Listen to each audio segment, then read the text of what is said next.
Jérémie, chapitre 8. En ce temps-là, dit l'Éternel, on tirera de leurs sépulcres les os des rois de Juda, les os de ses chefs, les os des sacrificateurs, les os des prophètes, et les os des habitants de Jérusalem. On les étendra devant le soleil, devant la lune, et devant toute l'armée des cieux, qu'ils ont aimés, qu'ils ont servi, qu'ils ont suivis, qu'ils ont recherchés, et devant lesquels ils se sont prosternés.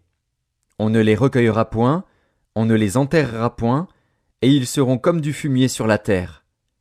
La mort sera préférable à la vie pour tous ceux qui resteront de cette race méchante dans tous les lieux où je les aurai chassés, dit l'Éternel des armées.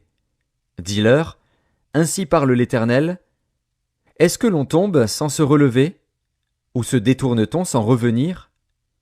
Pourquoi donc ce peuple de Jérusalem s'abandonne-t-il à de perpétuels égarements? Il persiste dans la tromperie. Il refuse de se convertir. Je suis attentif, et j'écoute. Il ne parle pas comme il devrait. Aucun ne se repent de sa méchanceté, et ne dit « Qu'ai-je fait ?» Tous reprennent leur course, comme un cheval qui s'élance au combat. Même la cigogne connaît dans les cieux sa saison. La tourterelle, l'hirondelle et la grue observent le temps de leur arrivée. Mais mon peuple ne connaît pas la loi de l'Éternel. Comment pouvez-vous dire « Nous sommes sages, la loi de l'Éternel est avec nous » C'est bien en vain que s'est mise à l'œuvre la plume mensongère des scribes. Les sages sont confondus, ils sont consternés, ils sont pris. Voici, ils ont méprisé la parole de l'Éternel, et quelle sagesse ont-ils? C'est pourquoi je donnerai leurs femmes à d'autres, et leurs champs à ceux qui les déposséderont. Car depuis le plus petit jusqu'au plus grand, tous sont avides de gain. Depuis le prophète jusqu'au sacrificateur, tous usent de tromperie. Ils pensent à la légère la plaie de la fille de mon peuple. Paix, paix, disent-ils, et il n'y a point de paix. Ils seront confus, car ils commettent des abominations. Ils ne rougissent pas, ils ne connaissent pas la honte. C'est pourquoi ils tomberont avec ceux qui tombent, ils seront renversés quand je les châtierai, dit l'Éternel. Je veux en finir avec eux, dit l'Éternel. Il n'y aura plus de raisins à la vigne, plus de figues au figuier, et les feuilles se flétriront. Ce que je leur avais donné leur échappera. Pourquoi restons-nous assis? Rassemblez-vous, et allons dans les villes fortes, pour y périr.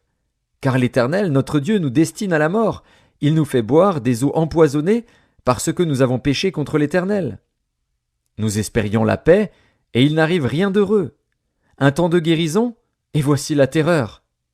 Le hennissement de ses chevaux se fait entendre du côté de Dan, et au bruit de leur hennissement toute la terre tremble. Ils viennent, ils dévorent le pays et ceux qui le renferment, la ville et ceux qui l'habitent.